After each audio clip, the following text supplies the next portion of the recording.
Sankcie proti Rusku spôsobujú ďalší pokles životnej úrovne, exodus priemyslu z Nemecka a hospodársku recesiu.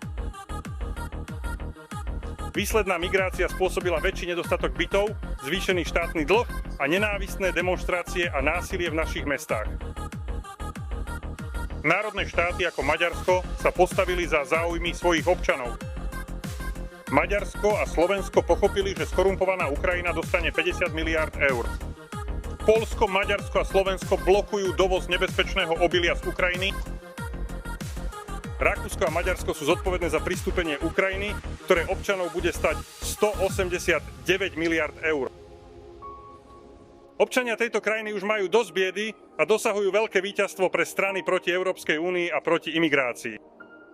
Radím Rade, aby zastavili túto zničenú Európsku úniu a nechali členské štáty, aby sa zaregistrovali v BRICS pre mier a prosperitu.